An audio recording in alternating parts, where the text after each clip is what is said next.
pembangkit listrik tenaga sampah atau biasa disebut dengan PLTSA. Pertanyaan-pertanyaan yang mungkin muncul itu seperti ini. Pertama, apa sih itu PLTSA? Yang kedua, sampah apa saja sih yang dapat digunakan untuk membangkitkannya? Yang ketiga, bagaimana cara pembangkitannya? Yang keempat, apa sih keuntungannya? Yang kelima, apa sih kelemahannya?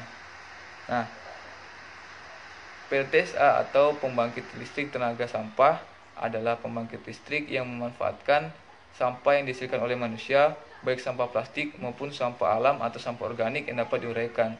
Nah, di dalam PLTSA itu sendiri mengenal dua jenis pembangkitan teman-teman, atau dua jenis teknologi yang dapat digunakan. Yang pertama adalah teknologi biogas atau gas metan.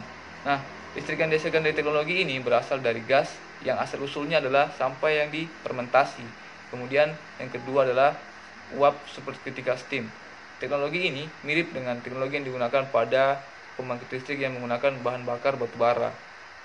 Nah, PLTSA ini banyak berada pada daerah-daerah yang dekat dengan TPA atau tempat pembuangan akhir.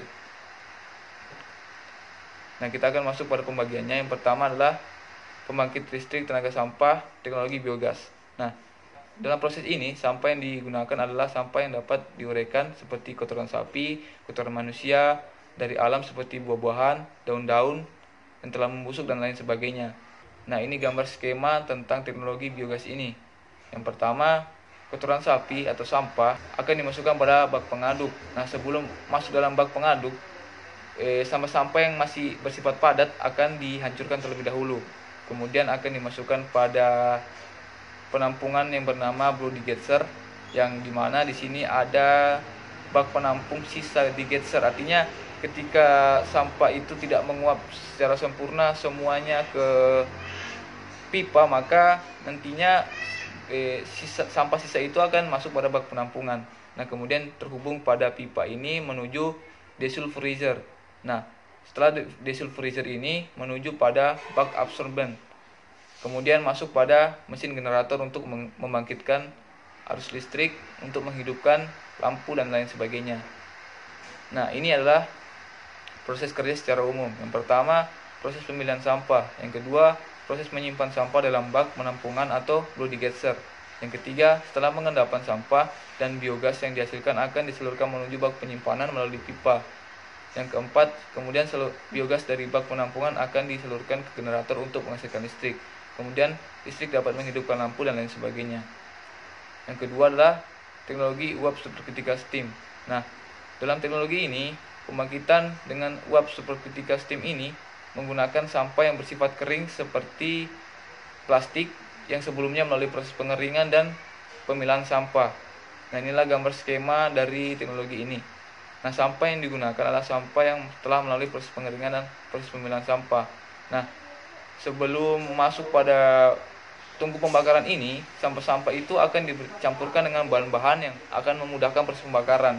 Nah, setelah itu pada tungku pembakaran nantinya dia akan memanaskan boiler yang di dalamnya terdapat air, kemudian menghasilkan uap untuk menuju ke generator untuk menghasilkan listrik. Nah, di teknologi ini mereka harus menggunakan filter untuk menanggulangi dampak dari bahan sisa pembakaran. Jadi di sini ada beberapa filter, yang ini lebih besar nantinya berupa pasir, ini berupa gas, nantinya akan dibuang melalui cerobong asap. Seperti itulah tentang uap superkritika steam. Inilah proses kerja secara umumnya PLTSA dengan proses pembakaran atau menggunakan proses konversi termal dalam mengolah sampah menjadi energi. Jadi teknologi ini juga dikatakan sebagai proses konversi termal. Nah, proses kerjanya ada beberapa tahap, yaitu yang pertama pemilihan dan penyimpanan sampah, yang kedua pembakaran, yang ketiga pemanasan boiler, yang keempat penggerakan turbin dan generator setelah hasil.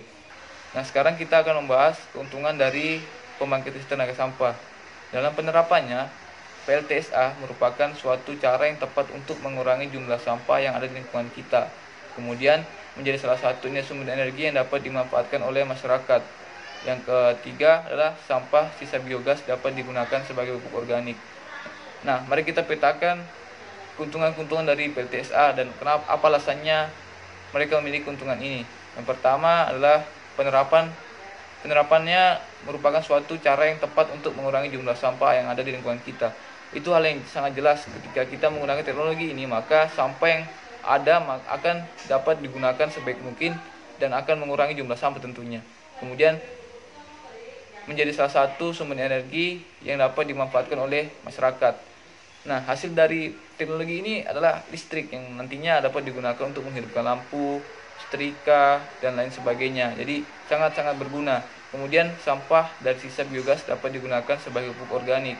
Jadi ketika kita menggunakan teknologi biogas, yang kita lihat pada penjelasan sebelumnya, ada bak penampungan perlu digeser, yang di situ ada bak sisa penampungan. Jadi sampah yang tidak menguap menjadi gas nantinya akan digunakan sebagai pupuk organik. Kemudian kita akan membahas mengenai kelemahan dari pembangkit listrik tenaga sampah. PLTSA juga memiliki beberapa kelemahan, yaitu energi yang dihasilkan cukup kecil sehingga hanya dapat digunakan untuk lingkungan sekitar. Nah, sayangnya ketika kita menggunakan PLTSA, energi yang dihasilkan itu cukup kecil.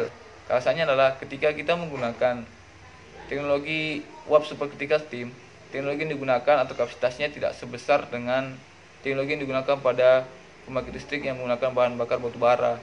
Dan ketika kita menggunakan teknologi biogas, listrik yang dihasilkan itu cukup kecil karena memang gas yang dihasilkan pun tidak terlalu banyak, jadi perlu penampungan cukup besar untuk menghasilkan energi yang cukup besar. Kemudian kelemahan lain yakni adalah pada proses pembakaran di uap supercritical steam akan menghasilkan zat berbahaya lainnya, memerlukan teknologi lainnya untuk dapat menanggulanginya. Ya, itulah kenapa pada teknologi uap supercritical steam itu menggunakan filter untuk dapat menyaring nantinya sampah-sampah atau zat-zat sisa pembakaran yang nantinya terbang ke atas, dan perlu difilter agar tidak menyebabkan dampak buruk pada lingkungan. Jadi itulah kelemahan-kelemahan dari pembangkit listrik tenaga sampah itu sendiri. Nah, saya ucapkan terima kasih pada teman-teman telah menonton video ini. Semoga bermanfaat bagi teman-teman. Wabillahi taufiq wal hidayah. Wassalamualaikum warahmatullahi wabarakatuh.